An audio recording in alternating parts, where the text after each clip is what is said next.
Okay, so we stopped around here. So this is the very famous, this particular paper, Biometrica, has a citation more than 10,000 Google citations. So that's very famous paper. But I heard that this paper was rejected in many places, many journals, because the idea is so new. So sometimes if it's so novel, right, then people don't really recognize the value. And so anyway, that was a kind of behind the story. So let's move it. Okay, so basically the observed likelihood is the marginal, right? Marginal density, which is Fy, so vector I, theta, and then so we have F theta and P. Okay, so theta and P delta I given Yi Phi D mu Y miss. So okay, I better. So basically, the marginal likelihood, I mean, observable likelihood is just integrating out. So this is the joint density, right? Joint density. And we integrate out over the missing unobserved part. And now, MAR condition. Here, MAR condition means what? Means the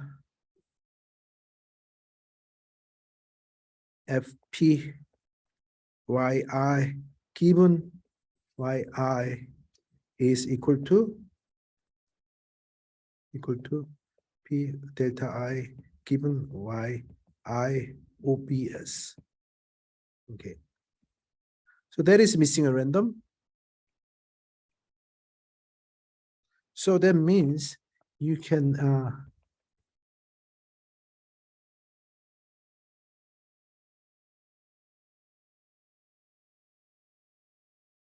you have a YI OBS now.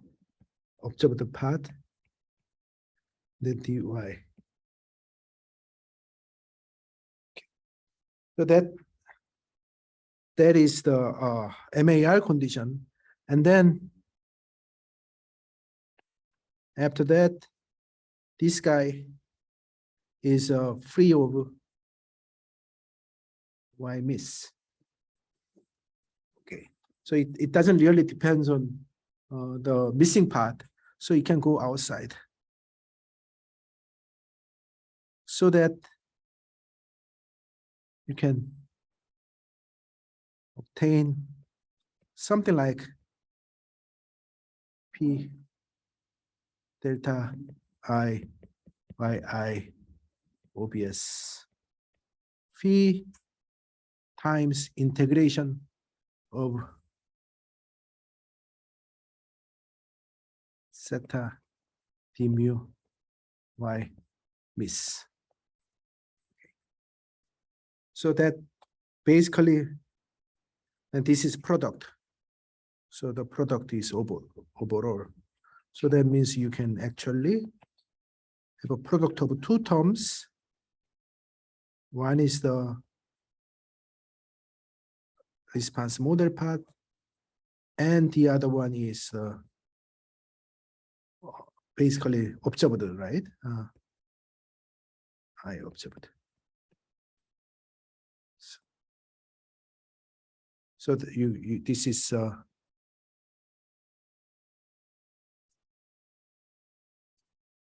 function of phi, and this is a function of theta.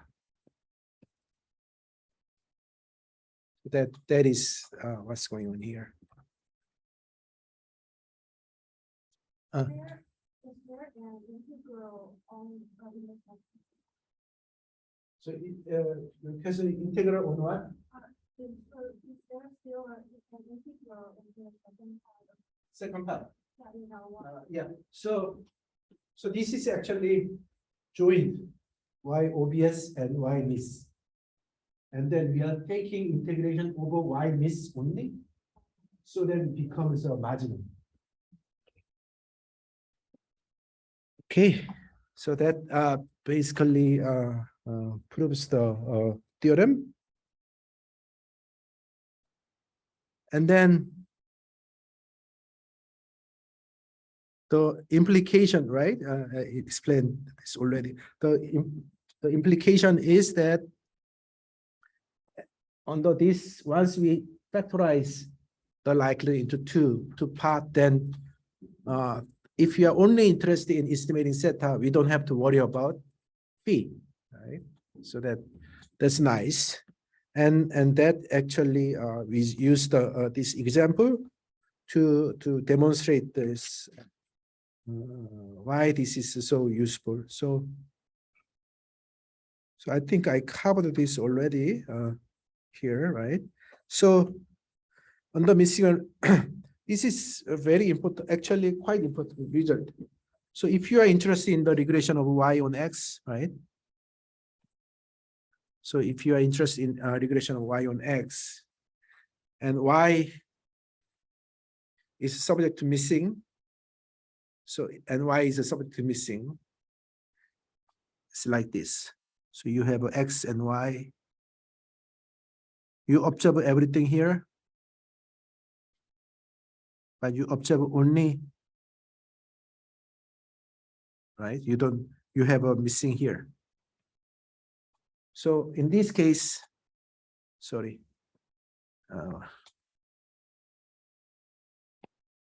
Why don't I? Okay. So the point is, okay, you have a x and y,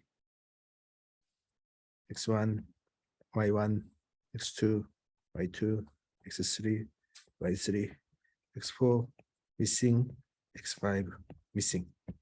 Okay. So so the CC analysis, complete case analysis is just to use this one only, right? Which is a default option in RSS. And then so if somebody come to you and say that, well, is this okay, right? Is this okay? Then you can say, so you can now say that, well, it's okay on the missing and random. So on the missing and random, that means the response mechanism depends on X only. In this case, CC analysis is perfectly, valid method and simple, right? So that's something we should keep in mind here. However, if covariate is missing, it's different story. So if you have a covariate missing, then CC analysis is usually biased. It's not recommended. You have to do something. So covariate missing is more difficult. So we'll worry about that later. But for now, at least the CC analysis for Y missing, outcome missing, CC analysis is okay. Yeah. So actually here's so in the CC, okay. Now here we are talking about X is missing. X is subject to missingness. Then it's very complicated. And so in general, you cannot factorize, first of all. But on the MAR, so this is, so here the MAR is different from what we did before, right? So in the previous Y is subject to missing. So Y missing, right? Y missing the MAR is delta Y equal to 1 given X and Y is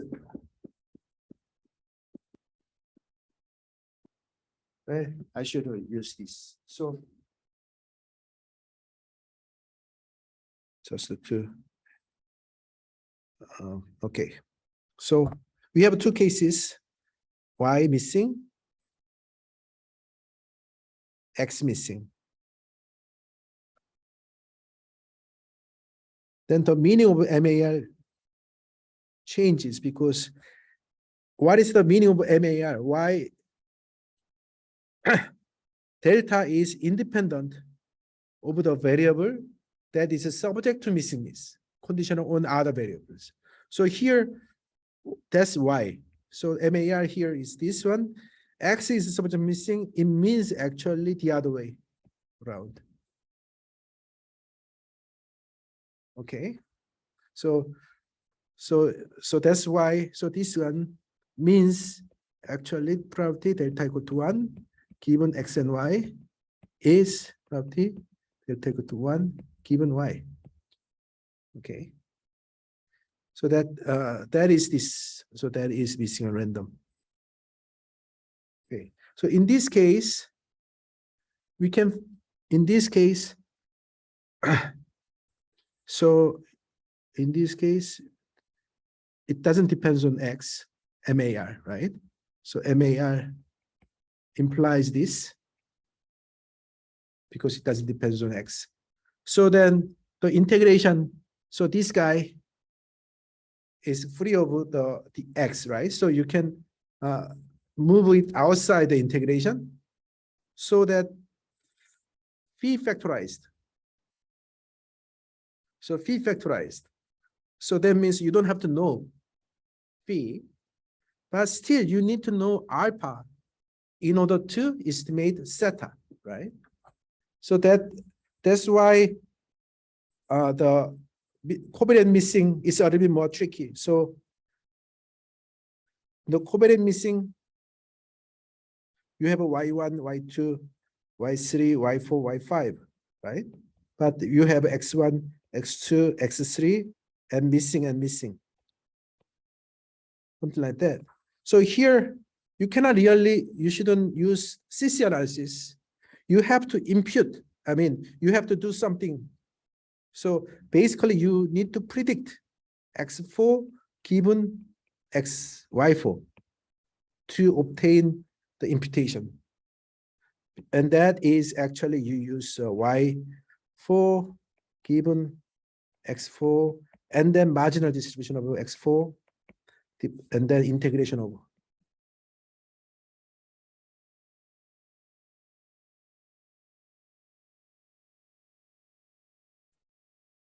Okay, so you have a zeta here, you have alpha here.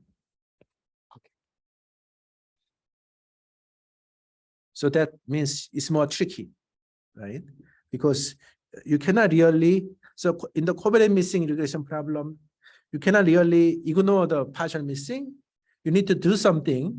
And to do something, you need to essentially, even under MAR, you need to somehow predict the missing covariate to make the valid inference. So that's why it's not easy. So that's why we need alpha here, right? So we need to know alpha, not just zeta to obtain the prediction. Okay. So that is basically the main message in this example, and that completes the chapter 2, part 2. Okay. Okay, that is good. So now I'm going to move on to the next part, which is the main contents in today's lecture. Oops. Okay. I hope I can. Okay, that's probably better.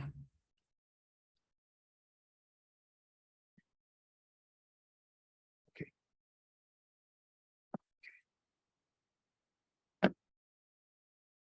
So yeah, so let's move on.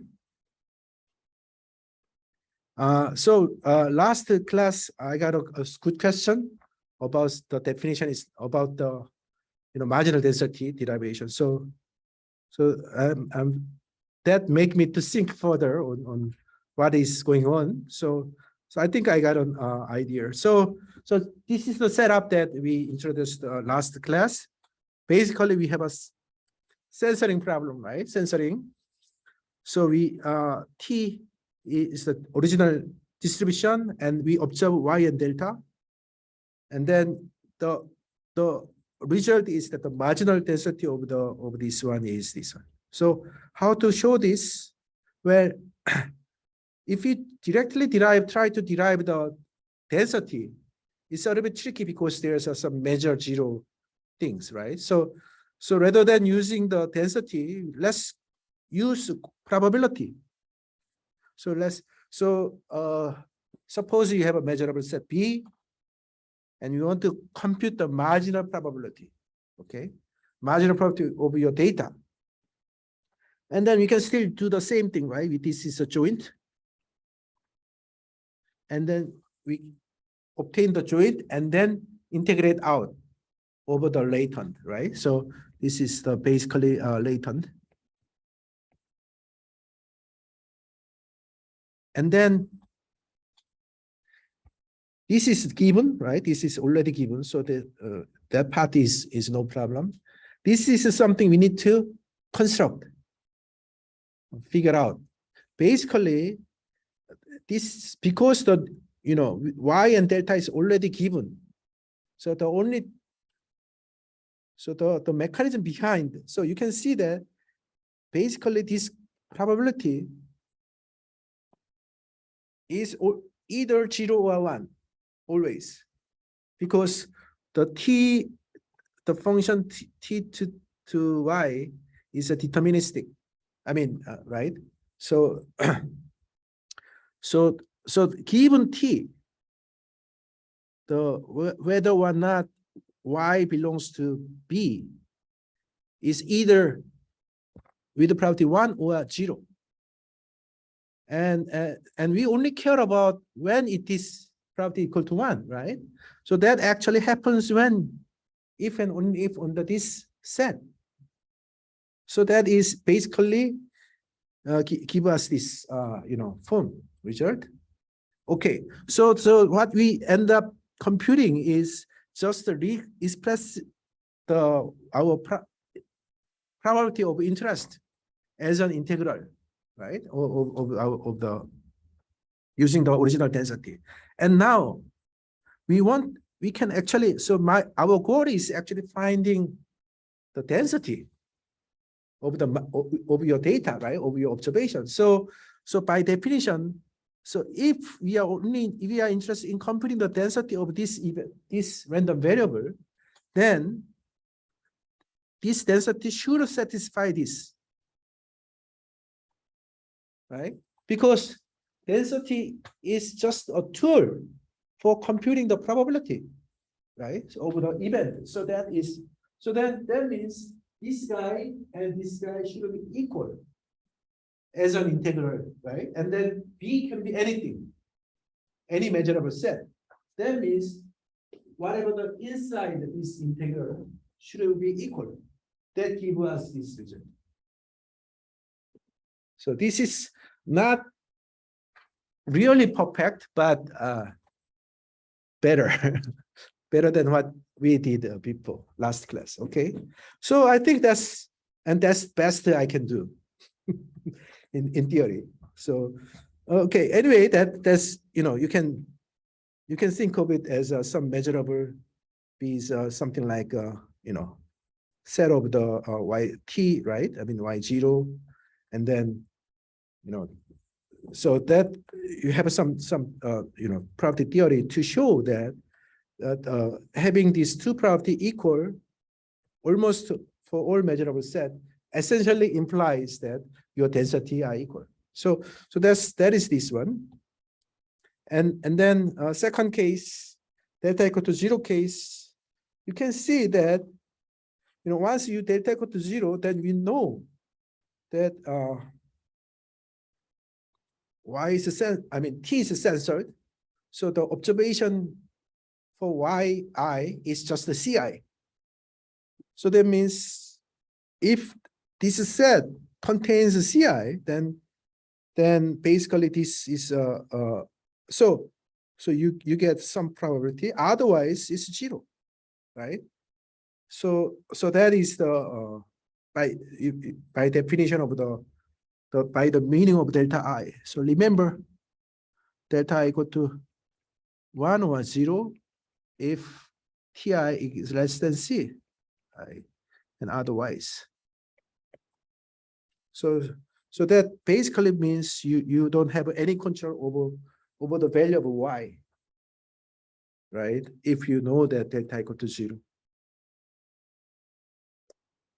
So that basically means yi, the value of yi has no extra information other than the censoring time. Okay. So that means this property becomes equal to this property, and this one is equal. Essentially, you can use the same trick to compute. So basically, this property gives your set range of t that gives the value equal to 1. So that is a proof. Okay. Okay. So now here's a more. So actually, this is just a review of what we supposed to prove last class, and now this is what we want to claim here. So actually, the next page, but so here's the more interesting problem. So now that we obtain the marginal density function, right?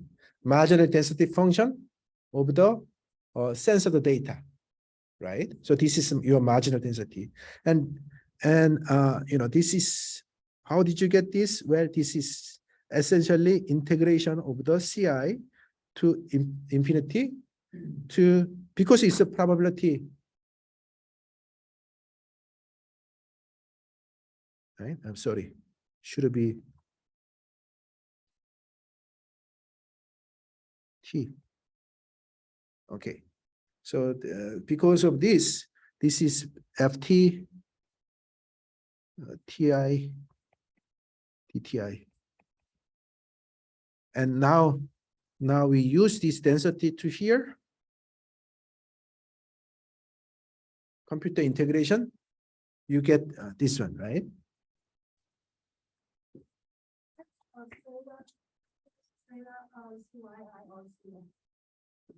Sorry? In the case that the delta equals to 0, inside the exponential, it is theta yi. Ci, okay, that's a good question. Actually, but yi is equal to square. So and we want to write it as a function of data yi. So yeah, right. You're right. This is actually, if you do that, then it's actually exponential minus theta ci to be rigorous. But we know that ci equal to yi for this case. So we write this. Yeah. Okay. So now we have a density. So then we observe the log liked is what? Take the summation of the log densities, right? So take the summation. So take the log. Okay, let's take the log. Then we have a log zeta, right? Log zeta and summation is only over delta equal to 1, which is this one. And then exponential, take the log, disappear, and then minus zeta and summation yi. Okay. So no problem. And then observe the score function.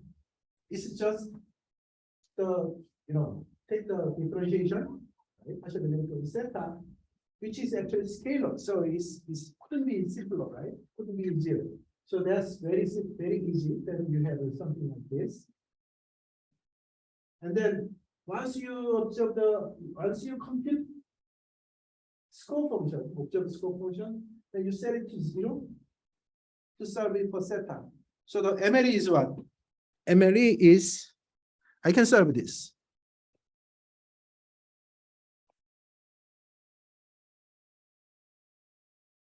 I should be very careful. Okay.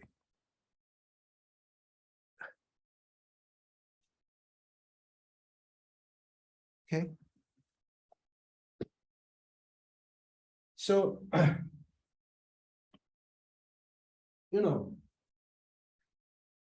what is the original meaning of zeta? Zeta is actually the inverse. 1 over zeta is an expectation of t in the exponential model. So if there's no censoring, right? If there's no censoring, then this is what? All 1. And this is all ti. So that's just the sample inverse of the sample mean, which makes sense, right? So which makes sense. So anyway, that is the MLE. Now, here's an interesting part. So the motivation is we wish to find the MLE without computing the marginal density function, because that is not pleasant, right? Even I made a mistake, so it's very difficult. So that means maybe is there any simpler way, right? So that could be a interesting question. So can we directly use the score equation, score function for the original observation? Of course, we cannot use it because we don't observe ti, right? You cannot really solve this one because you don't observe ti. But suppose you can compute the expectation of ti given your data and plug in. Turns out that is actually the Fisher's idea. 100 years ago, 1922, exactly 100 years ago. In his paper, he got this idea. His idea is, first compute the scope function, original data, and then predict your missing, right? This is missing data, essentially. You can predict missing data by conditional expectation. And then use it as your score function, observe the score function. And that actually we can confirm that, see, this is what? Let's take the conditional expectation as given observation. Okay, that is basically this one, right? This guy, you take the conditional expectation of the TI given your data. And now, so that means you need to compute the conditional expectation, but that is turns out to be not really difficult because t equal to 1. T equal to 1 means that these two are the same. So then we know that conditional expectation is yi, no censoring. T equals 0. T equals 0 means that we have a censoring. But the integration, so that is actually expectation of, what is the expectation of Ti, given that Ti is greater than Ci.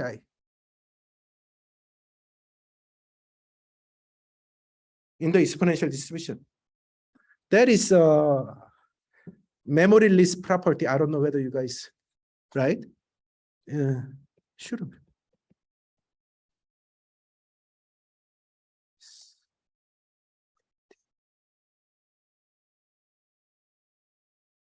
Memory list property means CI, it doesn't really matter when you have a censoring. You can still. So, I mean, CI, so you, of course, the expectation should be greater than CI, right? Because we know that it is already greater than CI, right? So it's CI plus. So you can do this way.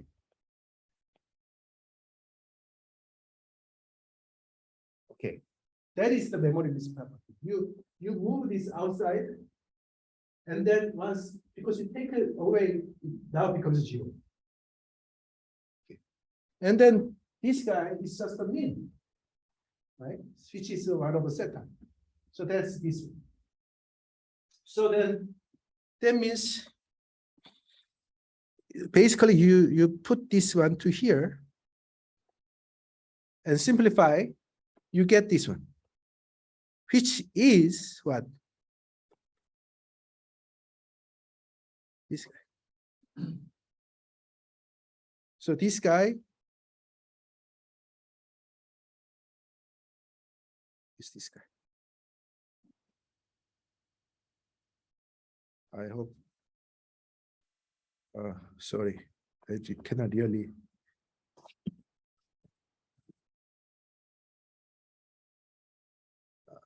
Okay. Right? The same. So my message is that when we derive this, we have to compute the integral and compute the marginal density to derive the observed likelihood, and then take the log and then take the partial derivative. That's how we get this one, right? Here we directly start with this complete scope function and then just compute the function expectation. And end of the day, we get the same result. So that is actually really good news, right? So that's what I'm going to formalize. So that is actually this theorem, mean score theorem, that we are going to study very soon.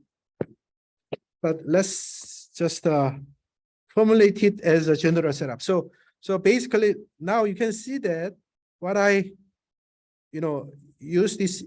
So this example is a motivating example, right? So to introduce the mean score theorem, the meaning, the context, I hope that this motivating example helps you to get to know why this is so useful and so important.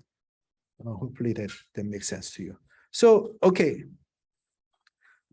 So here's the motivation. So observed likelihood is the marginal density of your observed data. And you can use this integration either this way or this way. And sometimes this computing the evaluating the integration is not really pleasant or sometimes very tricky. But because you want to compute the MLE, maximum likelihood estimator, you use this observed likelihood and then from there you can compute the score function, observed score function, and then solve it for eta. By the way, here I introduce another notation, eta, to denote the parameter in two models, right? So theta is the parameter in the model of y, and phi is the parameter in model for delta. But combined, sometimes we want to, use a single notation to denote, to combine, to refer to the two parameters. So we use eta. So this is your goal. And thus computing the observed score function can be computationally challenging because the observed likelihood is an integral form. So here's a mean score approach, mean score theorem, R.A. Fisher, 1992. So this is actually, I'd say this is the single most important theorem in this class, in this course, in this file for one semester. uh, the very minimum knowledge I hope you get from this course is this theorem. Okay, so that is so important. So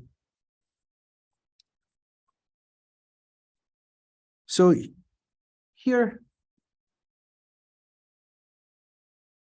the observed scope function that originally derived from the partial derivative of the log of observed likelihood can be alternatively computed by taking the conditional expectation of the complete sample scope function conditional on your observation. So that's very nice.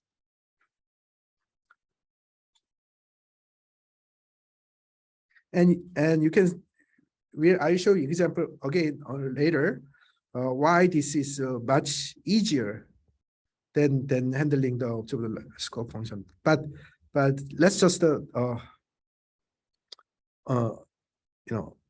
accept well. So let's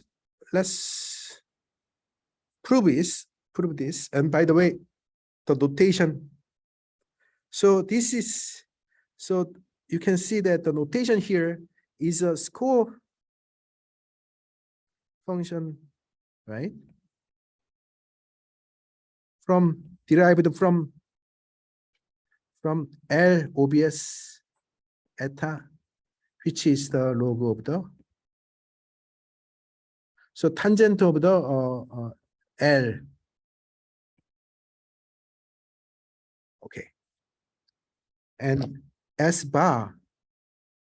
So the notation, this notation means let. Okay. So let's use S bar. Let's use S bar to denote this conditional expectation. And S bar eta means, so conditional expectation. So bar means expectation. Okay. So let's prove it. By the way, in this paper, Fisher's paper, he didn't prove it. He just said. So he take it for him. It's obvious. So he doesn't even bother to prove it.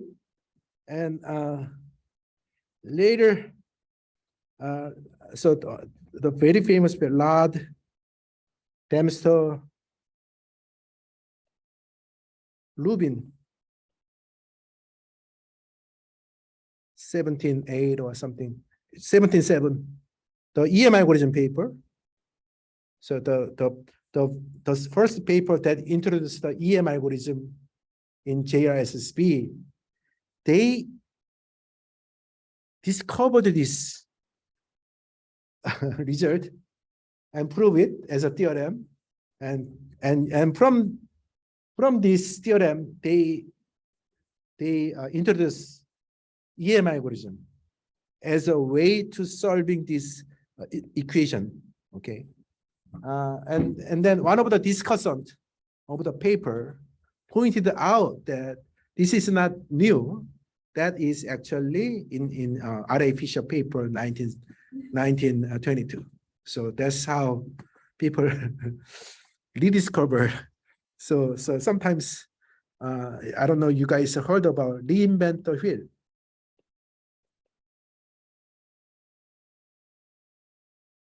So there's this is a kind of an English expression that means sometimes we are excited to find something that is not really new.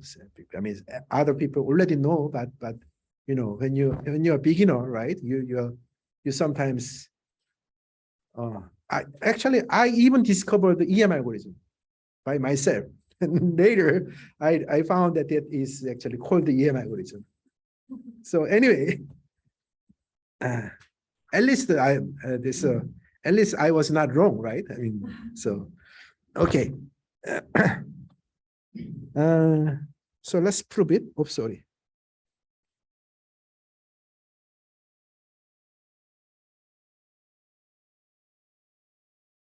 So that is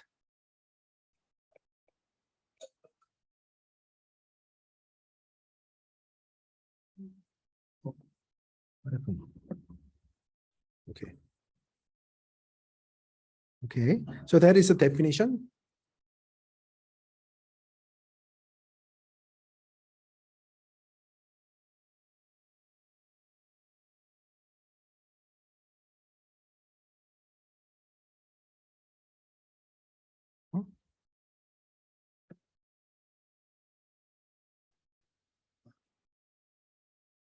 Okay, sorry about that.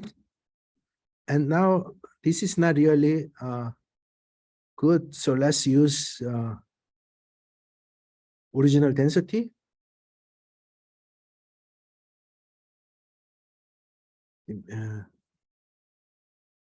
I miss. Okay.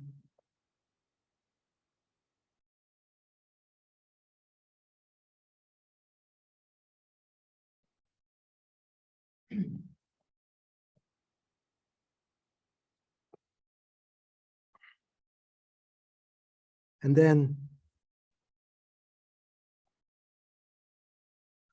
change the order.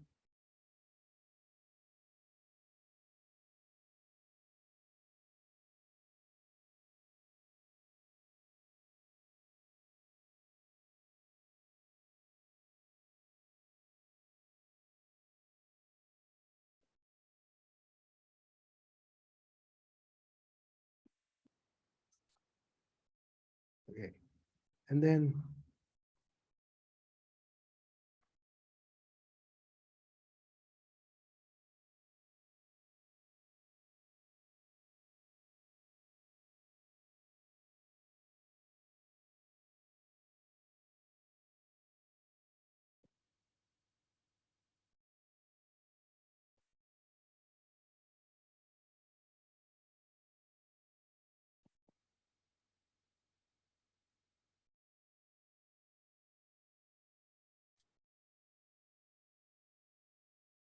I have only one space.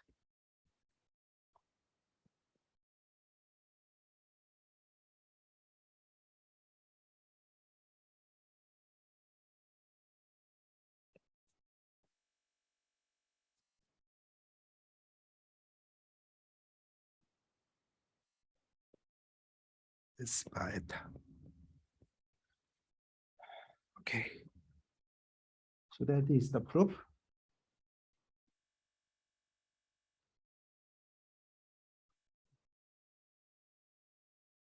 And why, you may wonder why this is, or we have all equality. Well, there's some. So this is to a definition, right? So this is definition. And whether we can exchange the order, we need some conditions, but we don't care. So we just do it, exchange. So under the condition that we can exchange the order, right? And this is a little bit tricky. So what is the SCOM? SCOM is eta log joint density, right? And then this log of partial derivative, it always use the density, denominator density, and partial derivative of density.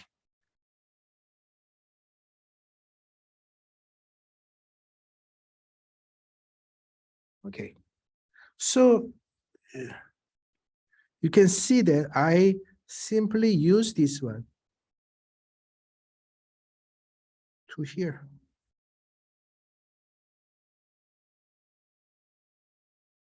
Because I basically question is the equality here, right? The equality here, I used this relationship.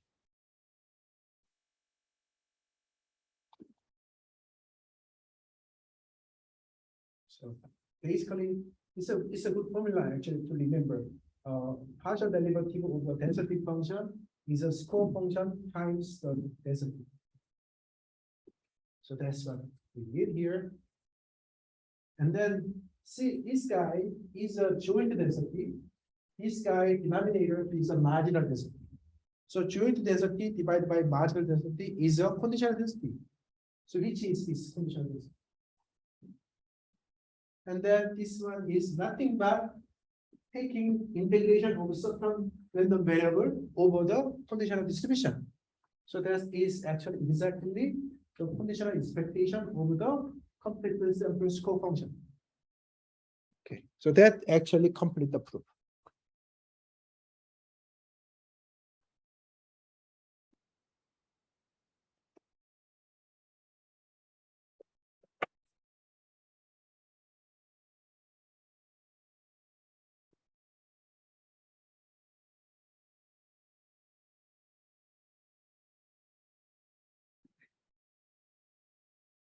Okay.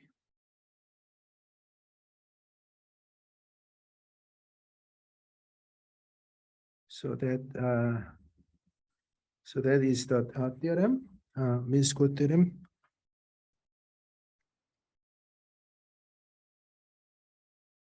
So I guess for R.A. Fisher, he uses some sort of the information geometry intuition to handle the parametric inference, and so he probably used the score function as a tangent function.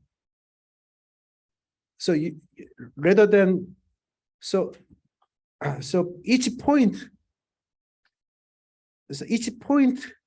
in the parameter space denotes a density, right?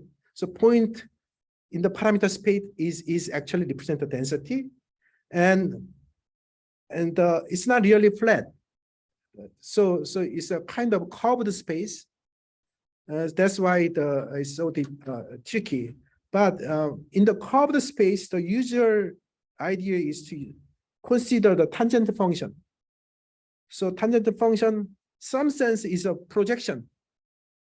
Okay, so I guess in that sense, this conditional expectation kind of makes sense, because if you observe the original data, then you have an original tangent function, but you have a reduced data, and then the reduced data creates the space. I mean, so I think it's kind of doing projection of the tangent function, but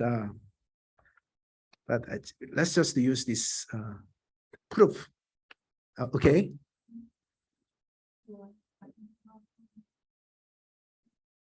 Are you asking me about this one? So why this? So from here to here?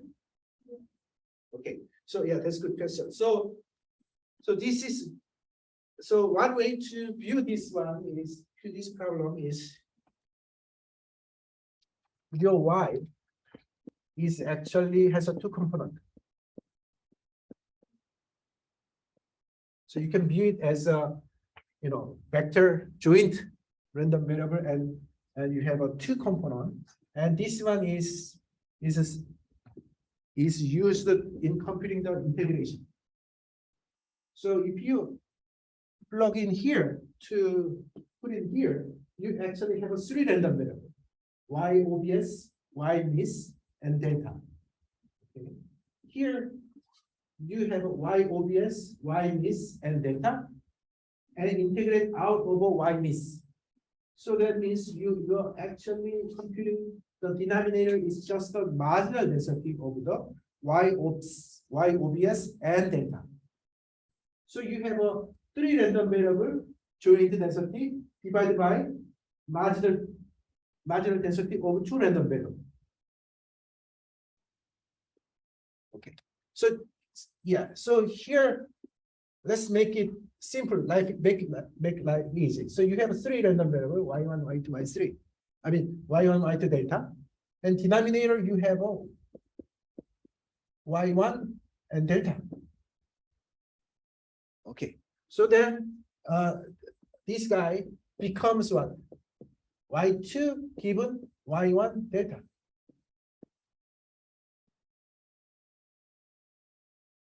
right? Joint and marginal. So then you have this marginal should be in the right side of the conditional, and then whatever left over is in the left side. So is that affected all by the fact that we have S-com there? Huh? Is that affected by the fact that we have S-com as well? S-com of A? M, you mean the com here? Right. Well, so ask what, so let's take a, what do you mean by SCOM? SCOM eta is simply any function of y1 in this notation, y1, y2, delta, and eta. Just a measurable function. Some measurable function of the three random variables. That's it. And so this one stays the same, but this one is relevant to the density distribution.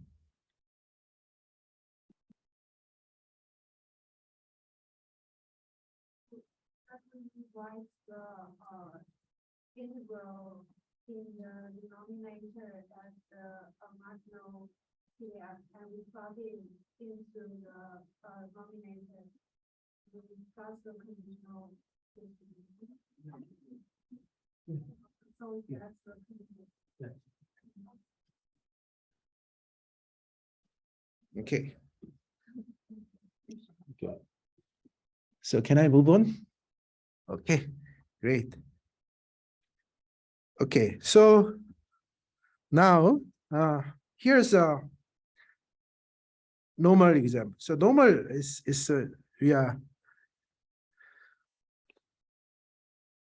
normal distribution is probably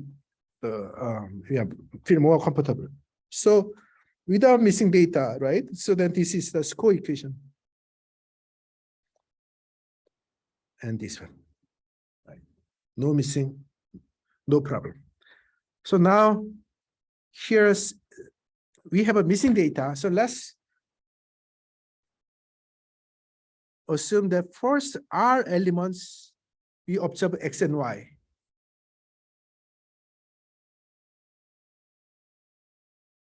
And the remaining N minus R, we only observe X. Okay. So then,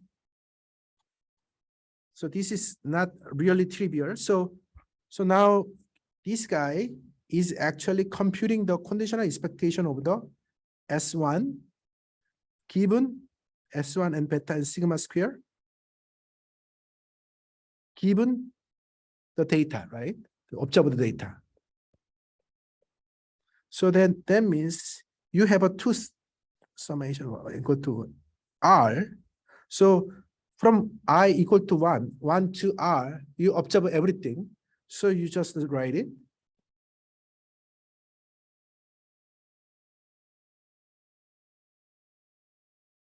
Plus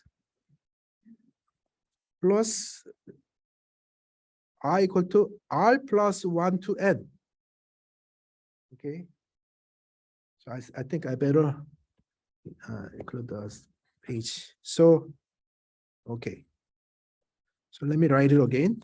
So S bar 1 beta and sigma square is a conditional expectation of the S1 beta and sigma square given observation. So that means if you have a R, so 1 to R, that is your basically in this case, oops.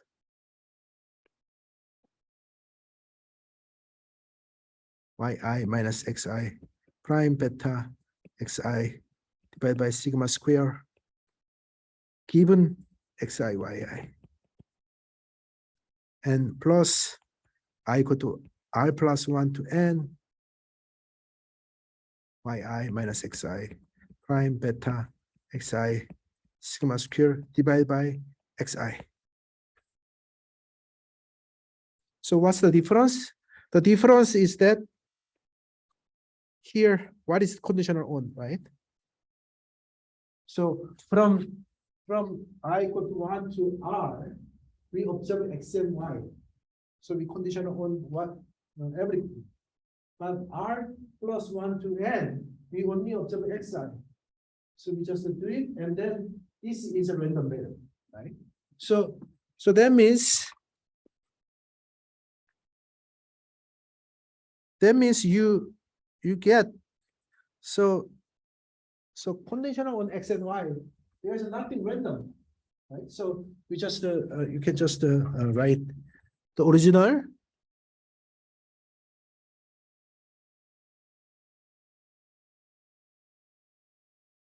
And then second one, I equal to n plus I plus 1 to n, you have a yi given xi minus xi prime beta xi divided by sigma square.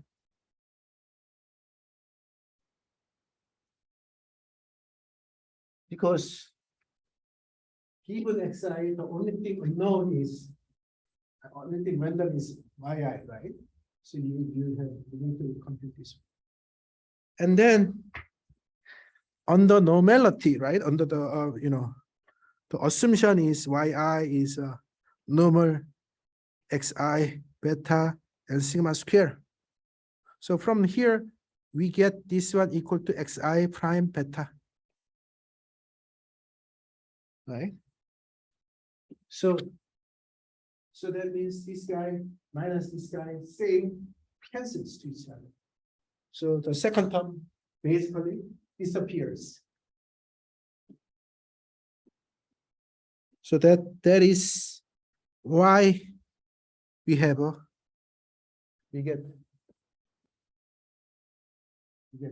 is why we have a second term, 0, right? Same way, we can do the same thing on the second square equation. So basically you take the conditional expectation of the observed data. So from 1 to R stays, right? You don't, so it's okay. And then R plus 1 to n, what is the expectation of this guy? Expectation of this squared line, variance, right? So that actually have this term, right? So that you can actually end up getting what? So that means if you solve this, right? If you solve this equation, set it to 0 and solve for it, then you get this one.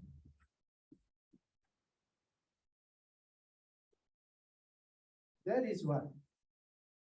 CC analysis, right? I mean, complete case analysis. So the resulting estimator, it can be obtained by simply ignoring the missing part of the sample, which is consistent with the result that we studied before. So that's good.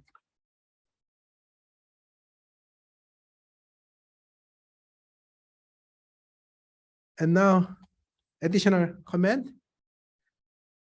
So to view it more generally, so here your part of interest is theta in the regression model, conditional expectation.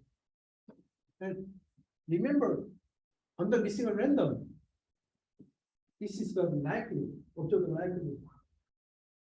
And then observation here, so because we integrate out, right? We integrate out over the missing part, which is here y. So this guy is actually equal to 1. So this is 1,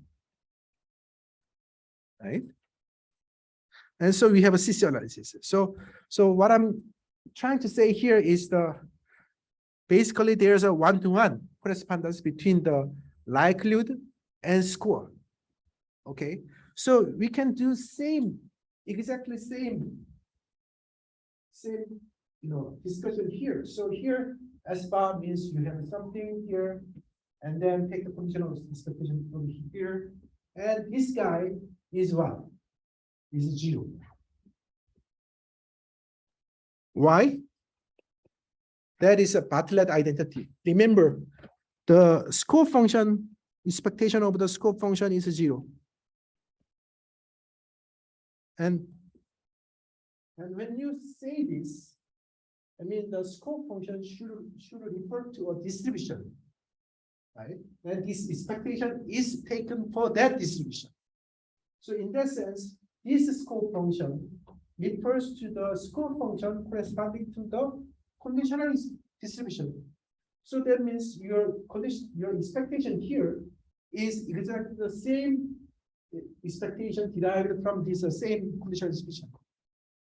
So basically,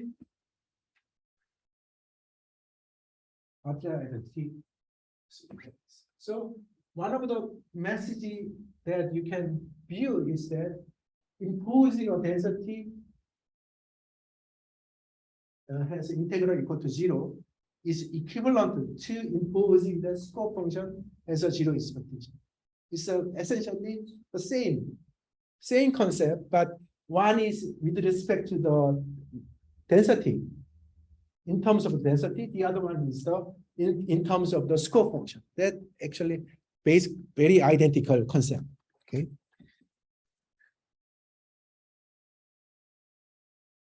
Okay. I can do so. Okay.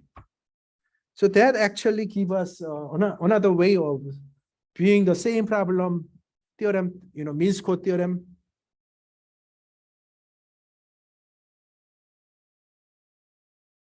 To different way.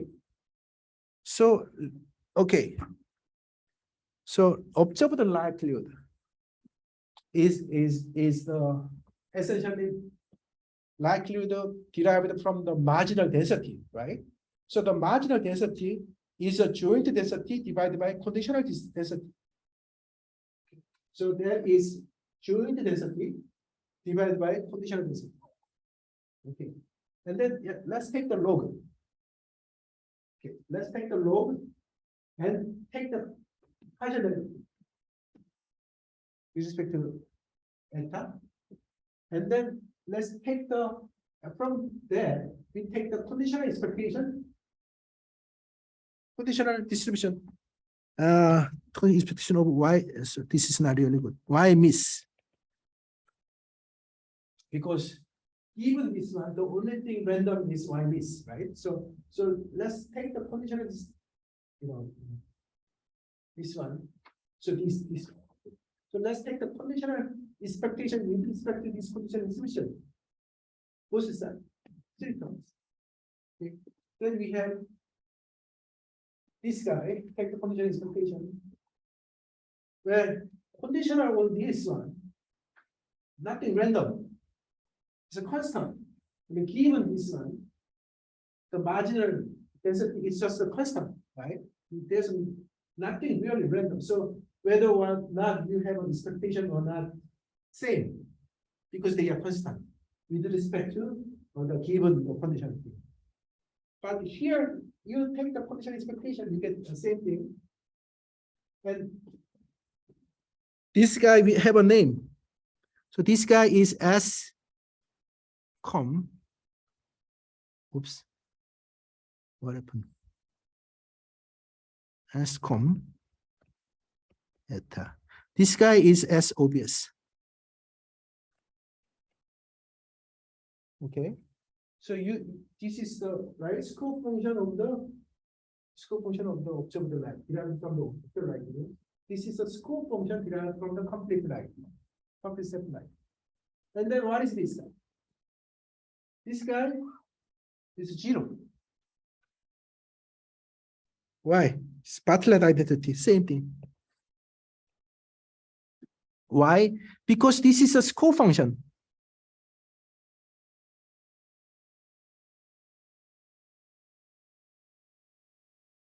From, right?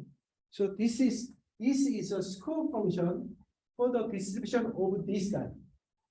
And if you take the conditional expectation, so if you take the expectation,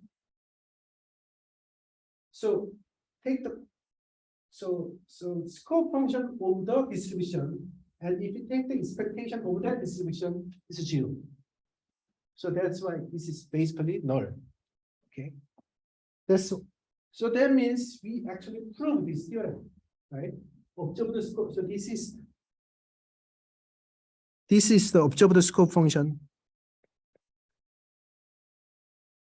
So this is the observed scope function equal conditional expectation of the complete scope function plus 0. So that's another way of proving the result.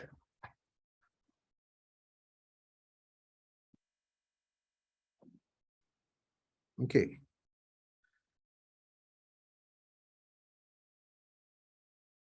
Now,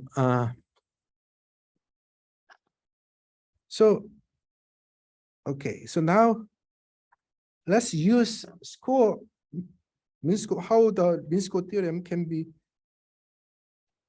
used. So, okay, suppose you are interested in fitting so y is binary.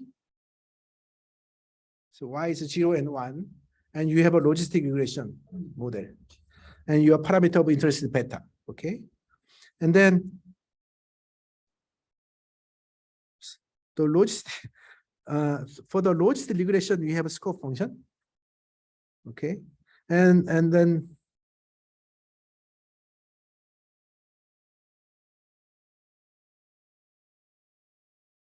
I think well, we don't.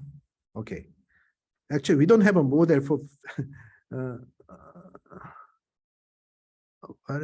I think something's okay. So that sorry, this should be delta I. So actually, don't worry about this for now. We'll discuss it later. Let's just focus on the estimating theta, estimating beta. Okay. And now we suppose we have a response indicator function for yi. So x is completely observed. And you have a logistic regression too. So the property x and y. Okay. So the conditional property for the response given x and y is something like this, suppose.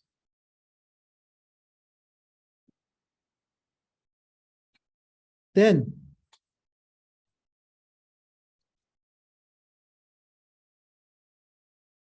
so okay, let me write it this way. So I'm going to explain. So this is you have a yi minus p xi beta xi.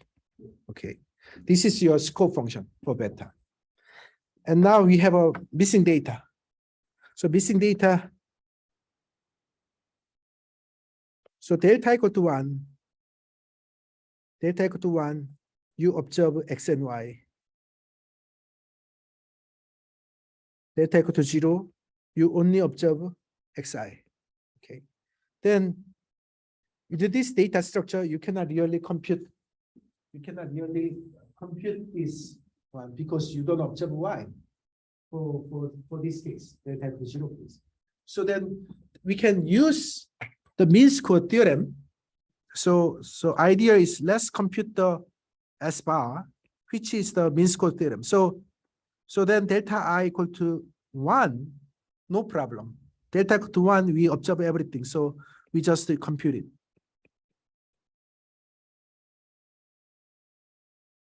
Right? Delta equal to 0, we need to compute the conditional expectation of y given xi and delta I equal to 0.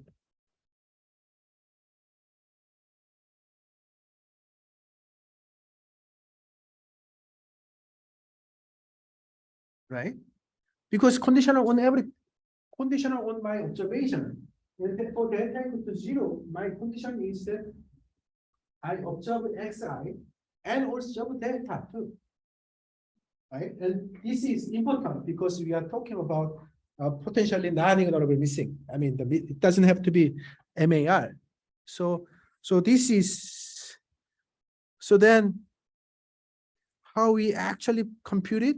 So that means this is, we know that y equal to 0, either 0 and 1, and then y and property y equal to small y given xi and delta I equal to 0. Right? I'm talking about this. Because y is binary, either 0 or 1. So that's this one. Okay. And now, then tricky part is how can we compute this guy? That use Bayes' theorem. So basically, we need to compute the probability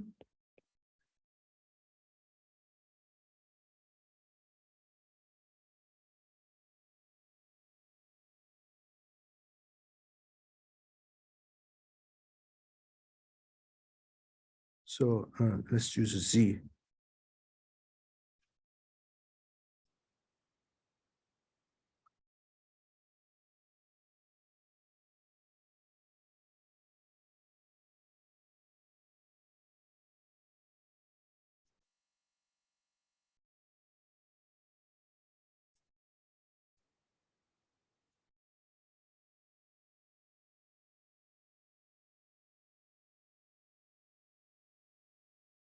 Okay.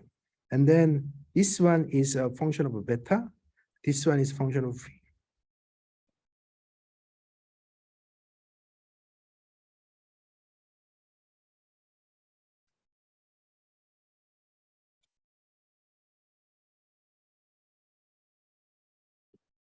Except for this, everything is computable, right?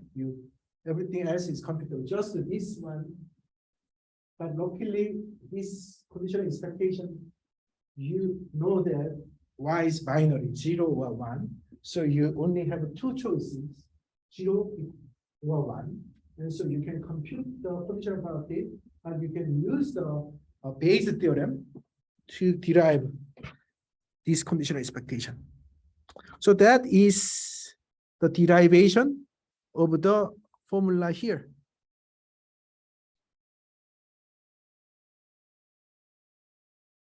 So basically, this one represent the conditional probability of y are equal to y given xi and delta t.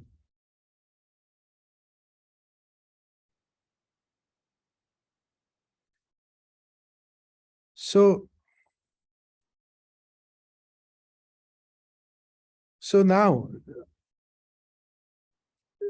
if the response mechanism MAR, okay, so then let's take a look. What happened? If the response mechanism is MAR, that means in this case, it doesn't depend on y, right? So that means phi 1 equal to 0.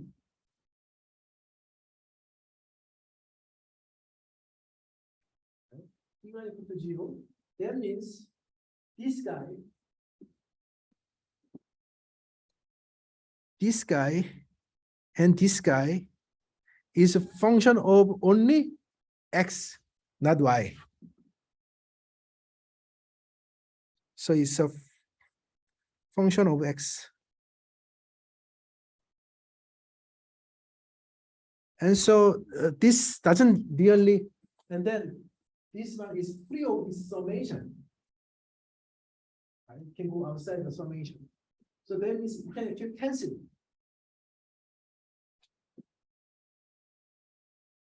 MAR. Okay. So under MAR, you can cancel it. And then this guy, summation, becomes equal to 1.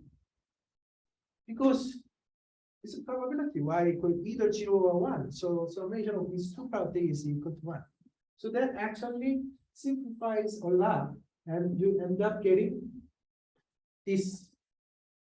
So that then you end up, so we have this guy even simplifies the probability of yi equal to y, right? Given xi. That is actually what? 1 time, so 0 time this guy plus 1 times this guy is equal to what? P. So this guy is this guy. So this guy whole thing becomes 0. Okay, because see, so this problem, I mean, that makes sense because you are MAR, right? This is we are talking about MAR. We know that on the MAR, we don't have to worry about the second term. That actually compounds here because of the reason this guy cancels. This guy denominator is equal to 1. And you have this probability. This probability is actually equal to PI. Same PI. But you have a 1 or 0. So 0 times this guy plus 1 times the PI is just PI. So you end up just taking the summation of a PI minus PI, which is 0. Okay, sorry, I think time is up. So, but one thing I like to emphasize is that here for binary mean square function, you set it to 0, right? And you want to solve this equation. And which is actually, you have 2 parameters show up in 2 places. One is the original probability. The other one is incomplete the weight. Okay, so then this is a little bit tricky because it's a very messy, right? So the EMI origin actually uses the previous value of the parameter here, and then the only thing unknown is this beta. So this is more like a weighted score equation. And then you solve this weighted score equation to update your parameter. This updated parameter will update your weight. Okay, and then you can do it iteratively. So that is the basic idea of the idea in EM by weighting. So he, this Joseph Ibrahim, at the time he was in a small college, but he published this paper, JASA, and get a lot of attention. And then he was scouted to Harvard. So he was not really tenure. He was in tenure track at Harvard for this paper. And then he didn't get a tenure, and so he moved to now. But anyway, still, people, this was very exciting. So, okay, I think that's all. So see you next week.